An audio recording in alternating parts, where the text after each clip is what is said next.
What's up? Welcome back, everybody. Did you know that the Oxford English Dictionary comes out with a word of the year each year? I just learned this. 2024, I know we're well into 2025 now, but 2024, the word of the year was brain rot. Now, brain rot, they define as the supposed deterioration of a person's mental or intellectual state, especially viewed as a result of overconsumption of material, now particularly online content, considered to be trivial or unchallenging. They essentially describe brain rot as what happens to your brain on social media. And this really stopped me and got me thinking, because at the same time, I've been reading The Anxious Generation by Jonathan Haidt, and it's all about social media and its effects on kids when they get social media before puberty, and how it impacts their development. And it got me thinking about our mental diet. Now, with our performance, our nutritional diet is crucial for how we perform. But our mental diet, what we read, what we watch, what we see and sense, has a huge impact on our thoughts, on our well-being, and our performance. And that's what we're talking about today. Now, I'm sure you've probably heard the saying, you are what you eat. Now, this is literally true. When you eat food, our bodies digest that food and break it down into its constituent components, proteins, fats. It pulls out the minerals, the vitamins, etc. And it uses those substrates to literally build and rebuild the cells in our body. We are literally what we eat. What we eat is the food that we eat is the only source of compounds for our body to grow. But did you know that our minds also operate under a similar principle? Our thoughts are produced from what we mentally consume. Now, just as our nutritional diet, again, impacts our physical performance, our mental diet impacts our mental health. Now, in this conversation, I'm going to draw a lot of comparisons between our nutritional diet and our mental diet, because the analogy just fits so well. Our nutritional diet consists of everything that we eat, everything that goes in our mouth, everything that we digest. Our mental diet consists of everything that we consume through our senses. So everything that we see, that we hear, taste, smell, and feel, because our brain processes everything and then it creates learning. So things like books, videos, pictures, songs, experiences, etc., everything on social media, we take in information through our eyes, our ears, etc., and our brain creates meaning and fits that into an existing worldview, or not. But for example, like from a learning experience, let's say you're a kid and you're in the kitchen and mom's cooking food and she turns on the stove and it's hot up there and she tells you, don't get close to the stove. Well, you're curious, of course, and so maybe you reach out and you can feel the heat. And so you might feel a little sense of warning, but if you don't quite know how hot that is, you might reach out and touch it. And when you touch that, our pain receptors kick in, send a signal to our brain that says, ouch. And our brain learns from that sensory experience that the stove is hot. Don't touch it. You're gonna hurt yourself. And voila, we've learned something. Now, we might experience other things as well. There's a song that we like. There's food that tastes good. We might see somebody we're attracted to. Our senses take in information, processes that information, and then we learn. We assimilate that for later use. Now, we're always taking in information. We're always processing it, and we're always learning. Remember, our brains, even if we're not consciously aware of it, our brains are always searching the background for opportunities and for risks and dangers. We're always looking for things that we can eat or things that we can mate with, or something that could kill us or hurt us. Now, anytime something in the background pops up as an opportunity or a risk, our senses flare and then we go into action mode. Now, the examples that I just mentioned before, these are examples of that mental diet that we are ingesting a little more passively throughout the day. But the things that we intentionally consume also make up a huge part of our mental diet. So this could be the books that we read, this could be the movies that we watch, the videos that we watch. the pictures that we see, what we're scrolling through on social media. Obviously, social media is going to be a big part of this conversation, but all of these are part of our mental diet. So our mental diet, again, is comprised of all of our sensory inputs, whether it's intentional or explicit, or we're seeking out experiences. Now, let's talk about why this is important. There is a saying, you can only cook with what's in the kitchen. If you're hungry and you want to make some lunch, and you're like, I really want a turkey sandwich, but you go in and you search the fridge and all you have is ham, then you're not making a turkey sandwich. You can only cook with what's in the kitchen. Now, if I asked you, hey, I'm hungry, could you make me a fried egg? Well, again, you can only cook with what's in the kitchen. Now, we can look at this two ways. One, you have to know how to make a fried egg in the first place. So if you have that knowledge, step one, check. Step two, then we have to have, you got to have a pan, you got to have oil, an egg, etc. And then you can execute that skill that you know how. Again, you're cooking with what's in the kitchen. Now, if you've never seen a frying pan in your life, but maybe you have only ever used a griddle and you know what a griddle is, well, then you can make a fried egg with a griddle and we end up getting the same result. But what if I asked you to do something a little more crazy? Like, hey, could you make me some cordon bleu? I mean, do you know what that is first? And then would you have all the ingredients in the kitchen to be able to make it? Obviously, if you don't have breadcrumbs and chicken and all the things that you need, you're not going to be able to make it. So for the chef, the kitchen must have all the ingredients that they want or that they need. And if they know they want to achieve a certain dish and they don't have the ingredients, they will go get them. Now, you might not be a chef of meals, but instead of cooking meals, you are a chef of performance. You achieve things.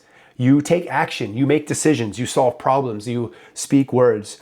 Now, just like that chef needs everything in the kitchen, we can only leverage what is inside our minds. Problems we solve, ideas we think, goals that we have, places that we want to go, we can only pull upon what is in our mind. So we can highlight the impact of this with a simple example. If I ask you, hey, think of a color that's like yellow. It's not yellow, but it's close to yellow. Okay, go. Now, I'm not sure what color you would think of, but let's say if you're a painter, you might think of yellow ochre, or you might think of sunrise yellow or lemon yellow. But again, if you've never heard of those, then that information is not in your brain. There's no way for you to access it at this point to think of a color other than yellow. And we could play this game forever. If I say, hey, think of a city that begins with the letter C. Now, you might think of, I don't know, Cairo, but did you think of Cappadocia? Did you know that Cappadocia was even a city? I believe it's in Turkey. But if we don't have it in the brain, we can't use it for a later date. Now, why is this important? Well, at the end of the day, what sets us apart from every other animal on the planet is our creativity, our ability to solve problems and think to the future and make decisions. And our minds dictate how we perform in the world. And if we have to make decisions and be creative, and all we have is the ingredients within our mind, wouldn't we want to fill our mind with as many necessary and useful ingredients as possible? So let's explore this a little bit more, because there's a few different ways in which we leverage our minds to move through the world. Now, creativity is a topic that comes up often. So let's touch on creativity. Where do you think ideas come from? We often think that creative ideas come from just spontaneously out of nothing. But that's not true. If they came from nothing, that means we could open our kitchen, we could open the fridge and nothing would be in there. And then we close it and then an idea happens, we can open the fridge and all of a sudden something just appeared. That's not exactly how it works. David Epstein wrote this book called Range, and it's about how generalists can thrive in a world that is where specialization is promoted. And he writes a lot about how generalists tend to be more creative. Now, why is that? It's because creative ideas, new ideas, do not come from nothing. They actually come from an intersection between two existing ideas. Okay, so if we take this back to the fridge example, imagine you are hungry and you want to eat something, but all you have in the fridge is bread, on one side, and then you're like, huh, there's turkey over there. But I hate eating bread by itself, and I hate eating turkey by itself. And so I close the fridge, and then I think back, and then I get creative, and I'm like, wow, what if I put them together in a sandwich? You open the fridge, you take those two ingredients, you combine them, and boom, that is creativity. Creativity does not happen in a vacuum. It comes from pulling out what we already have in our minds and again creating intersections between disparate topics or things that we haven't considered before. Now, not a common example, but a historical example, the Wright brothers demonstrate this principle. They were bicycle mechanics. And, at Kitty Hawk, they were the first ones to create, sustained flight. And there were a ton of other engineers working on flying machines at the time. So why did the Wright brothers make so much progress where other people did not? Well, some would say they were creative, but they had this experience of being bicycle mechanics, and they leveraged that knowledge and applied it to a flying machine. They were creative. Now, this kind of concept is what David Epstein calls analogical thinking. This is where we can consider solutions from different domains and then think about how they might work together. Now, we cannot leverage analogical thinking unless we have experience and knowledge. We've consumed a mental diet of topics from different areas. We can't create intersections without having buckets from different areas. Now, Epstein has other great ideas in his book. He talks about T-shaped thinking, flexible thinking, the importance of experimentation. It's a great read. I recommend you read that book. But just to reiterate, creativity comes from connecting the dots. The dots are what exists in the kitchen, and then our brains are able to be creative with them. Now, creativity isn't the only thing that our minds can do or to help us perform better during the day. There's a couple principles that we should talk about as well. Framing and priming. These are a couple mental processes that help us navigate our day-to-day. Now, our frame is the context through which we evaluate and interpret information. It is like our expectations. Now, like a picture that has a frame around it, a different frame is going to make that picture look different. A classic painting that is in a plain frame is not going to be as exciting as a classic painting or portrait inside a gold gilded frame. And again, our frame, our mental frame, is not made of gilded wood, but is made of our expectations. When we see something happen, we filter that experience through our past experiences and our expectations. So let's take, cloud cover. I'm not a meteorologist, but I grew up in the Pacific Northwest and I know what a thunderhead looks like. So if I see a thunderhead in the sky, I know that rain is coming. And I know that if it feels a certain way outside, it's probably going to be a thunderstorm or thunder showers. Could get pretty spicy. But let's say somebody else is from Oklahoma and they know what, tornado clouds look like. I don't know if that's a thing, but roll with me here. Now, let's say we travel to a new location and I see clouds, which I think are harmless, but they see clouds based on their expectations. They know, okay, we're in the danger zone for tornadoes, we need to get inside. They have this frame, this expectation that when they see something based on their past experiences, there is meaning attached to that thing. The response we have to different experiences is dependent upon our beliefs and our expectations, our frame.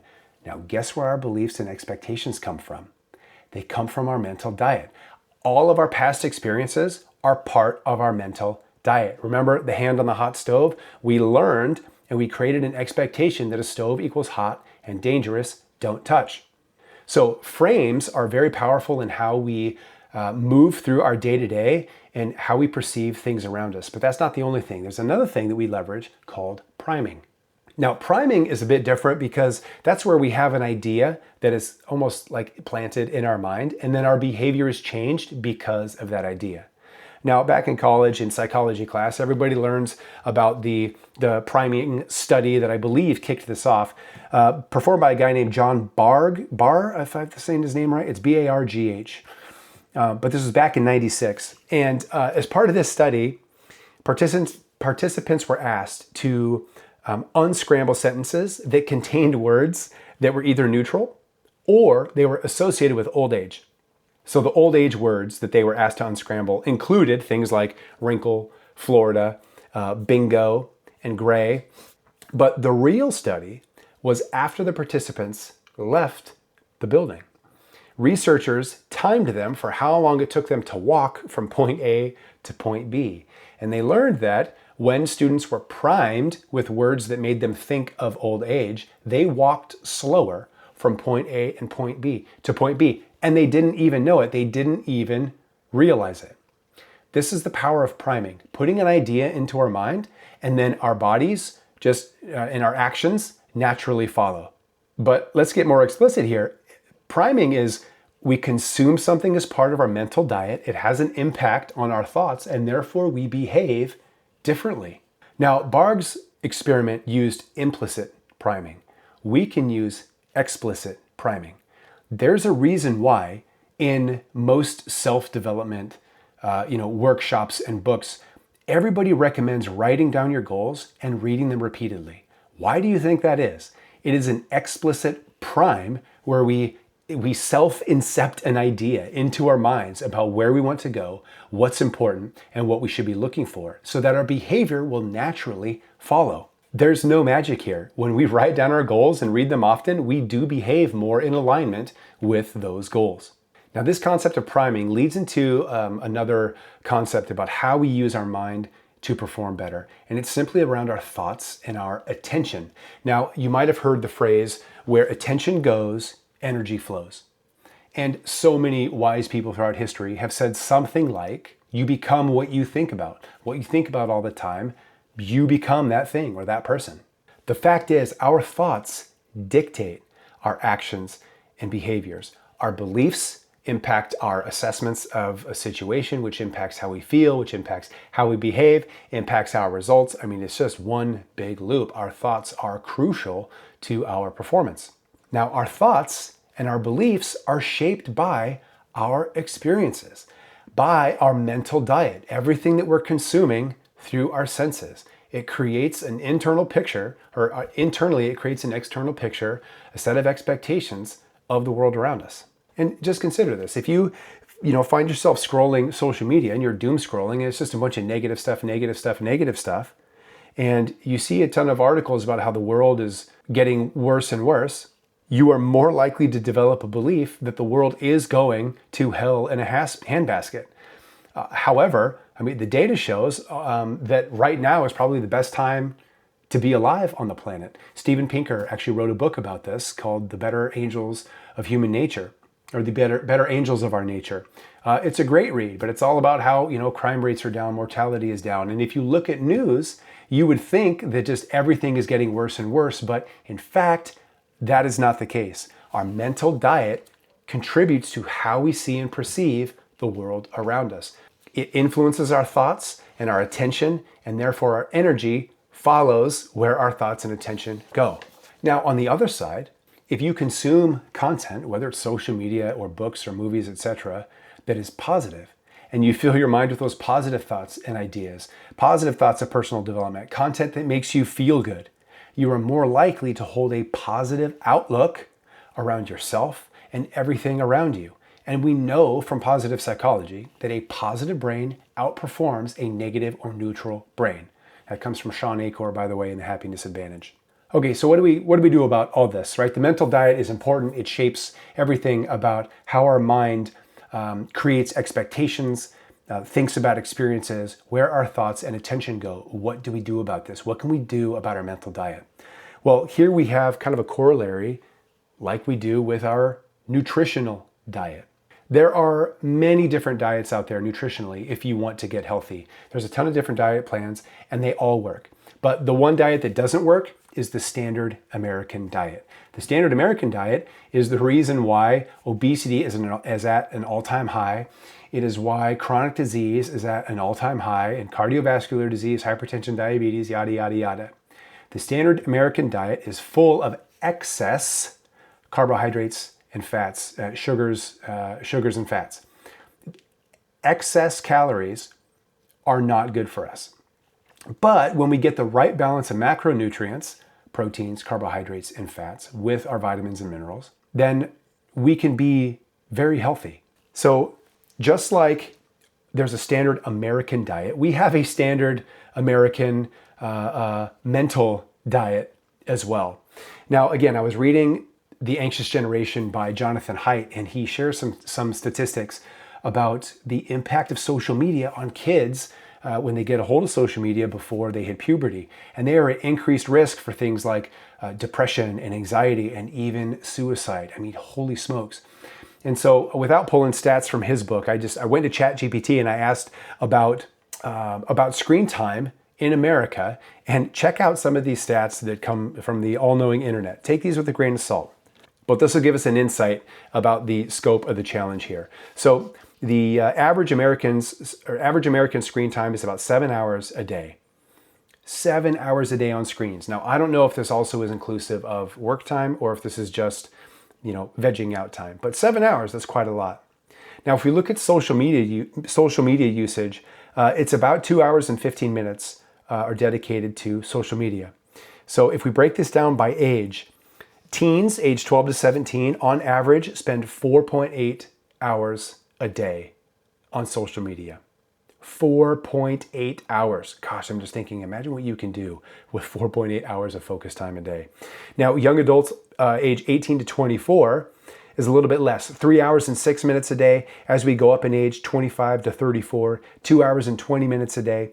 But even retirees, 1 hour and 42 minutes a day. I mean, that is a lot of time. Now, I am not an outlier here. I mean, I'm embarrassed to share with you how much screen time I've put in over the years. I mean, shoot, I know I had a big turnaround about 6 months ago, and I found myself doom scrolling, and I just checked my screen time, and I think I was on Instagram for, it was like 3 hours one day, and I couldn't believe it. And I was embarrassed, and I was like, oh my gosh, I'm never gonna get that time back. I gained nothing. I'm not any smarter. I could have written an article. I could have made a video. I could have reached out to people. I could have helped somebody. But instead, I was sitting there on my phone really without purpose. Now, while that might feel like a mental escape, there are repercussions for that kind of consumption. And again, Jonathan Haidt talks about the data around anxiety and depression. But overall, I think most of us can identify that when we don't feel good about scrolling through social media mindlessly all the time. A little bit to connect with people, sure, but everybody who I've talked to has regretted at some point the amount of time that they've put into this mental diet of excess that's not helpful, it's unhealthy. And let's just ask a simple question. Is the content that you're consuming, whether it's social media or elsewhere, is it helping you get closer to your goals? I mean, I know when I was at my peak social media consumption, it surely wasn't helping me go anywhere. But once we acknowledge this, we can actually do something about it. It's kind of like if we know we want to lose weight, therefore we need to go on a diet. If we realize that the content that we're consuming is not helping us, we can go on a mental diet. So how do we do this? Well, we have to curate a mental diet. Now, just like I talked about with the nutritional concept, when we are on a nutritional diet, we care about macronutrients, carbohydrates, proteins, fats, fiber, and water. It's not a macronutrient, but we care about that too. What we do when putting somebody on a plan is we look at their current fitness, their goals, their body weight, and we create target macro numbers for them to hit. This is how all diets work, by the way. Is you hit macros. Sometimes they're protein heavy, sometimes it's fat heavy, depends on the diet that you're on. But with a mental diet, we have similar macronutrients. Now, I like to think that the mental macros that we use are education, inspiration, and affirmation. And it is these three macros that we need to prioritize in order to create an effective mental diet. Let's talk about that first mental macro, education. Just consider, what do you want to learn? What should you be learning? If you are on a path to achieving goals, you're going to have to learn something or be a different person in order to get there. What do you need to learn? Okay, then consider, where can you find this information? My recommendation, go find 3 books. Not just one, because you just get one view of a topic. Get 2 to 3 books. Then set aside 15 minutes a day to read. Now, if you're cutting back on social media, it should be easy to find 15 minutes per day. And if you can't get in 15 minutes per day of actually sitting down and reading, do an audiobook. Do it while you're running or exercising or driving into work. But with 15 minutes a day, you should be able to bust out about 15 pages a day. If you're reading a 250-page book, you should be able to finish a book in about 2 weeks. In just over 6 weeks, that's 3 books. You're going to know a world more about that topic after 3 books. So pick your 3 books, 15 minutes a day, and then get after it. The second mental macro is inspiration. Now, this is a place where I think that social media can come in handy. But how do we avoid the doom scrolling? Well, here's what I did, and it had a huge impact and help for me. The first thing is I went through my social, the people that I'm following, and anybody who I wasn't actually getting any value from, I wasn't feeling better about or learning anything, I just unfollowed. I'm just like, okay, I can't be in my feed because it's going to be distracting.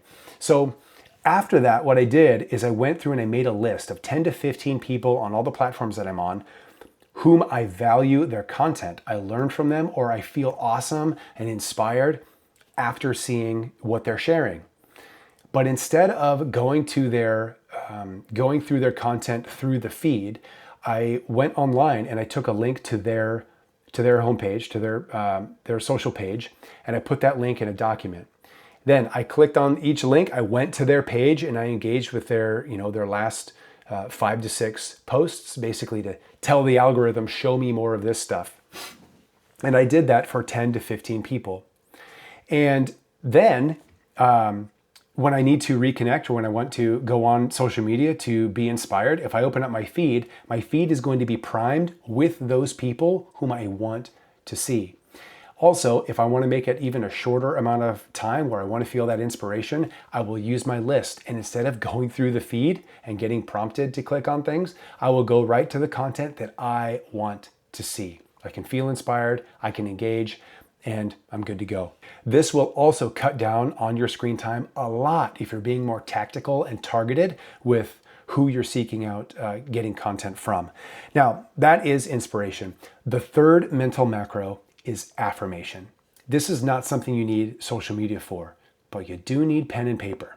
To build a list of affirmations, you first have to write down your goals. We gotta know, what are you trying to accomplish? Anytime you set a goal, there is inherent change. You're going to have to change a skill or a behavior, become a different person to achieve the goal that you are looking to achieve. Whatever you need to change or achieve, that can become an affirmation. If you want to behave like more of a healthy person, your affirmation could be, I am healthy. I care about my body and my health. If you are looking to learn more and you need to build more skills in a certain area, your affirmation could be, I am intelligent. I love learning. Something along those lines. Now, I used to thought affirmations were kind of this woo-woo magical thing, but that was before I really understood what they were. Affirmations are simply a way to control our minds and focus on the positive. We are naturally going to think negatively. We are going to react to our surroundings. We're going to, see the negative in things. That is entirely normal. If we ever catch ourselves in a negative thinking spiral, we can use an affirmation to put ourselves back on that positive track. And remember, the positive mind outperforms a negative or neutral mind. So the affirmations that I've used in the past are broad, but some of the ones that I like to use are things like, I am courageous, I am inspirational, I am focused, I am committed to impacting other people's lives. And anytime I catch myself going down that negative thinking spiral, I always then remind myself of that affirmation. No. I'm striving to be inspiring, I am courageous. And so again, this helps us focus and keep our thoughts and our frame and prime our minds to move in the direction that we want to go. So once you have this list of affirmations, keep it handy, keep it close to you, and then read them often. Again, this builds that mental habit to continue to think positive. All right, so again, just like a nutritional diet, we can overeat, we can eat things that are not good for us, and it has an impact on our physical health. We can do the same thing with our mental diet. An endless consumption of stuff that just doesn't help us is not good for our minds. So what do? We curate a mental diet that is good for us with our 3 macros: education, inspiration, and affirmation. For the education, go find 3 books on something you need to read or something that you want to learn and block out 15 minutes a day to read. You're going to bust that out in 6 weeks. For inspiration, find 10 people whom you want to follow because they inspire you and selectively target them. Go check out their pages specifically and avoid the feed altogether. Also, affirmations. Write down your goals, identify who you want to be, and create a list of affirmations to help remind you to think positively and stay on track. So with these efforts in place, you are going to be able to upgrade your mental diet and absolutely crush it. Thank you for listening today, everybody. Until next time.